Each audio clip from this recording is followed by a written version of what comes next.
Okay, I am at the Marietta bathroom with a loud little terrier, and so sorry about the noise. Anyway, the Marietta bathroom is what I'm going to refer to as the black bathroom, although right now it's yellow. This is an add-on bathroom that was done, I don't know, probably 10-15 years ago in this very small house, so it is a very small bathroom. If you look in here, you got room for vanity, and you got room for a toilet and a bathtub. And so relatively speaking, it is supposed to be the master bath, but it's anything from a master bath. The thing that was kind of tripping me out is that the toilet that they had here originally, when they built this thing, this bathroom, they didn't plan it too well, because the toilet is sitting right between the tub and the vanity. Now if you look, my foot is a foot, so you got about a foot and a couple inches from the edge of the toilet here, and then a little less than a foot to the tub right there. And by code, you're supposed to be 16 inches from center, so a full 32 inches of room for elbow room and stuff like that. So it's supposed to be about 16 inches to the nearest wall. 16 inches to the nearest wall, but it is what it is. It's just odd that they put it right there, and then they put this, 30-inch vanity in the way because it's taking up room. So what I suggested is that they use a pedestal sink, which they went for. So let me explain what's going on here. Because this was an add-on, the old style from the 1960s and into the 70s of this wire mesh and rock, which is really cool that I'm getting a good look at this, because I'm not able to show generally on a bathroom, all this stuff until the tear out process. But anything from the early 1900s all the way up to the late 70s into the 80s was done with this lathing and this concrete, which was a lot of work at the time, and it's a lot of weight, and it has asbestos in it and everything else, and the wire mesh cuts your hands when you take it out, and it weighs a lot. This is the other side of this bathroom. There's another bathroom, so that's the other side that never got done. Fortunately, because this one was already done, we don't have that to deal with. All we have is sheetrock. We got sheetrock and tile here, and we have a bathtub that we're going to take out, and of course the vanity, toilet's already gone. Somewhere in here is a window. This is an exterior wall right here, so when they did this, I don't know why they did what they did. I wasn't here, but there was a window originally out here, and they decided to go ahead and cover it up when they did the tile. So the window will also be covered by me once I get into that, but that's what's going on. What I'm doing here is doing a tub to shower conversion. So this tub will go out. I'm a little limited on the room, again, because of the toilet, and also because of this vent. I'm not going to move vents, so the edge of the curb for this shower is going to be right there on the edge of that vent. So the curb will go there. If I can, I will move this toilet over probably about 4 or 5 inches. The drain part will go that direction a little bit, just so that it won't be so cumbersome to where the shower curb is at, because the shower curb will go here. It'll be about 30-inch shower by about 5 foot, and it's actually not even 5 foot. You'll see here they put in a little filler piece, so it's about 5 foot 4 inches is what it'll be ultimately. Now, the reason I call it the black bathroom is because looky here. This is something I've never really had an opportunity to do. The customer got really into doing the designs on this shower. So ultimately what I'll be doing on this, and I've already pictured it in my mind, it's just I want to get to that point where I'm actually seeing the final result. This is a 20 by 20 tile, and I got to bring the camera all the way up to look at it, but it's a 20 by 20 tile, so you can imagine it's almost 2 foot by 2 foot. I'll get about 4 of those on this wall over here. Maybe 4.5 or something on this wall.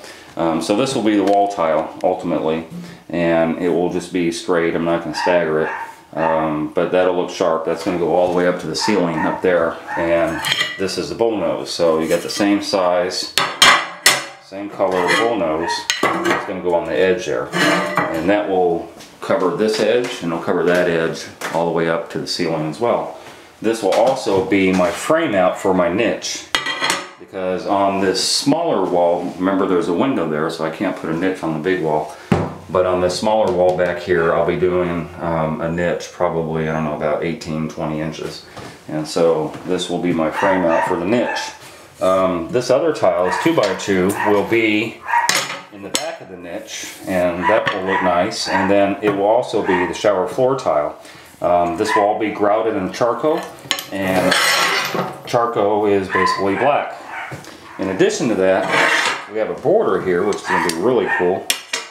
This is glass and of course the same tile makeup as this, which is porcelain. So it's glass and porcelain tile. This is actually a strip that comes in a package, and then 2 of these will go in addition to that because we have these little medallions. So every foot, which this is a foot long, there'll be a medallion, and then I'll cut 2 of these off and put them right there, and it'll fit perfect.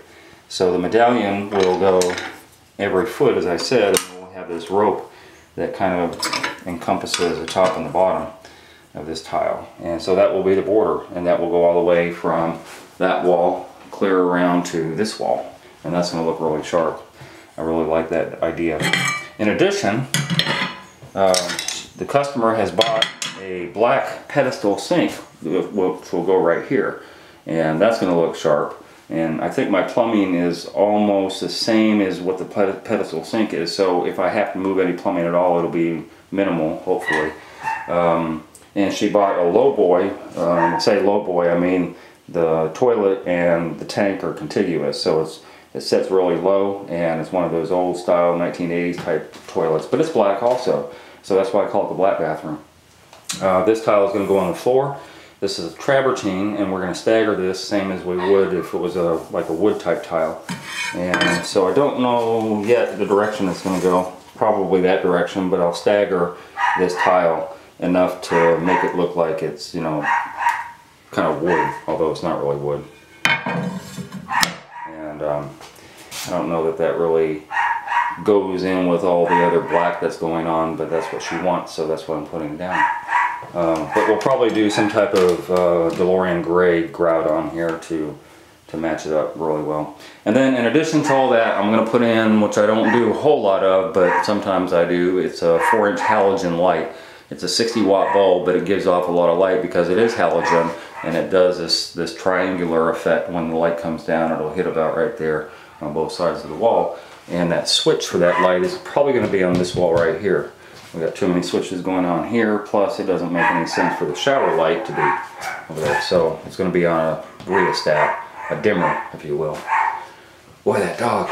Okay, so again, I think the transition is just going to be a silver transition strip because everything else in here is going to be silver too.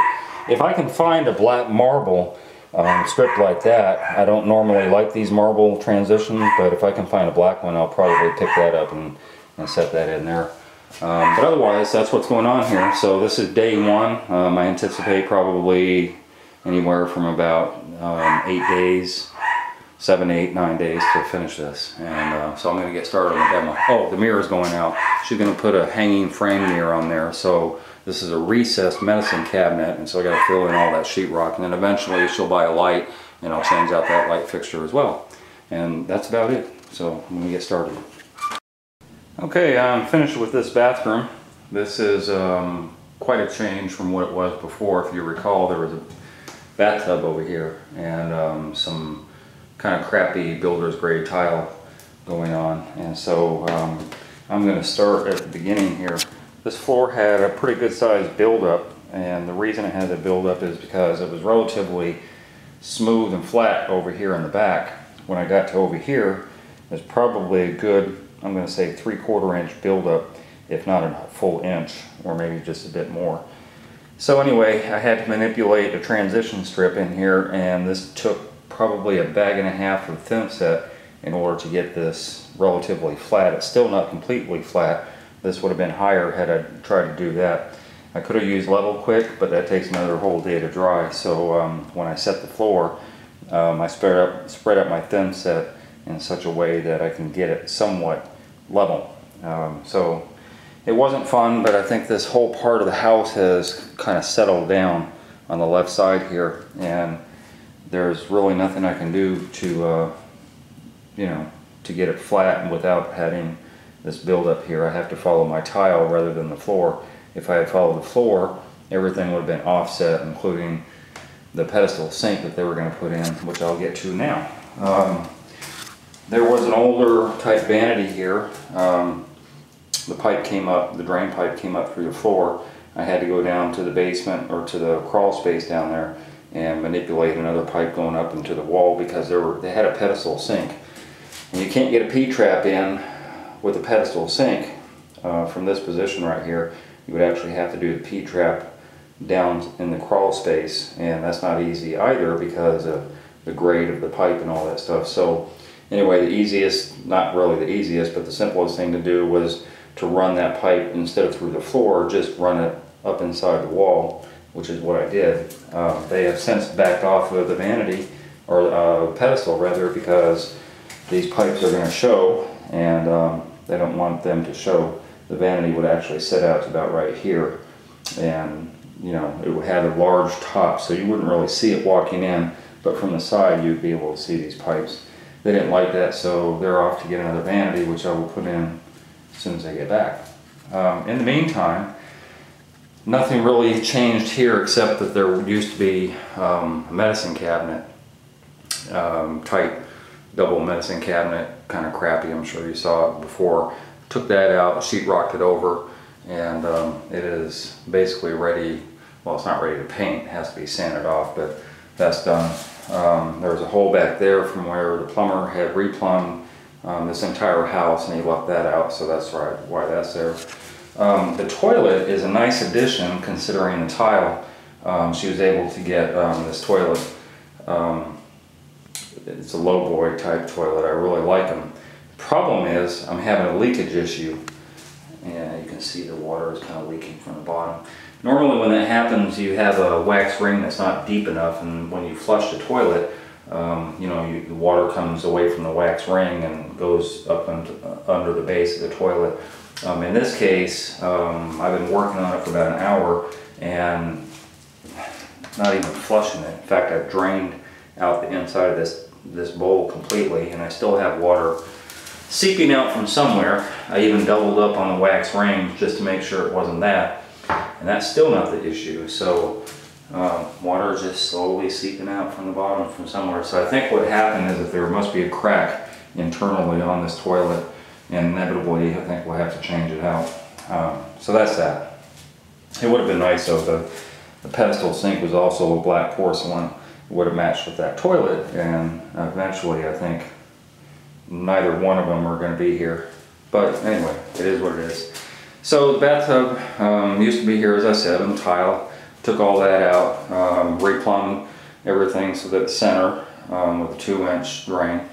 The plumbing actually had been cut off down here below floor level, so I had to run some new pipe into the wall and run it up for the new shower fixture, and that's what I did. In the meantime, I also put in an overhead, it's a 4-inch halogen light. So this would have been the only light inside here. I think they're going to change that out, but still, that's 3, I think for 40 or 60 watt bulbs, and it's still kind of dark because of this dark tile. So voila, got a little bit more light going on in here, and I'm always happy to do those. I think it kind of adds an accent. This is actually on a dimmer too, so that's kind of cool. So this is the shower, and this is a 20 by 20, not quite 20, it's 19 and a half tile. It's rather large. I can only get 3 of them on a wall, and I don't know that I would have done it, but then again, it's not my bathroom. I think 16-inch would have been the max that I would have gone on these walls. But it, you know, it turned out okay. They got some matching bullnose, which is always good. So as you can see, the bullnose is going up on the left and right side, as I always do if they have bullnose. And then the bullnose I used to frame out the inside of the niche. And then of course the floor tile, which is this 2x2, I always integrate into the backsplash when possible. And then she has this mosaic tile. It's actually not kind of nice. It's part of it's glass and part of it is the same porcelain that this is, and it turned out pretty nice. And then she has these medallions. She got quite a few of them. I wasn't able to put very many in just because of space wise. These are 12-inch strips, so every 12 inches I managed to get one in. And then on this back wall, we don't even have 12 inches of this border, so I wasn't able to get one more. I tried to get like a little half of one in that corner, but it wouldn't work out because they're kind of thick. But it turned out okay. She got as a rope that she had me put at the bottom and the top, kind of frame it out. So that's kind of nice. And then of course, you know, the rain shower head and new fixture. And so that's about it. Oh, and a square drain. I don't do very many of these. In fact, I've only done a few of them ever. I kind of like them. For square tile, they're okay. There was a river rock that she was going to use, and that wouldn't have been as easy, I suppose. I'm so used to doing the round drains that I'm always cutting my tile, the edge of it, so that I'm tapered down to the drain. And in this case, the tile actually goes up to the edge of the drain. I'm not really crazy about the square drains. They look nice, but it still doesn't provide a nice even flow down into the drain, so my preference is always going to be the circular drains. And this is a travertine tile. This is I think a 16, yeah, this is a 16 by 6 travertine tile, and I staggered it same as I would with the, say, a wood tile, and it turned out okay. The contrast I like. I don't really mind the darker tile along with the lighter tile. And then the same bull nose that goes with this I put as a base, and I haven't done that base yet because I don't know what kind of vanity I'm putting in, but I integrated the base around over here too. And so that's basically it. It is a relatively small bathroom, but it still took me the same amount of time to do this as it would any other bathroom, just because of the complexities of what I was dealing with. These walls were definitely off. The house is probably plus 35, 40 years, if not more. So my walls weren't straight, and there was a lot of stuff going on, which the least of which is this floor. But you know, it's done, and I think they're happy with it, and I'm happy with it, and I have other work to do, so I got to back out of here. I'm waiting for the vanity to come in, and when that's done, it'll probably take me about 30 or 40 minutes to put that in, then I'm gone and on to the next job.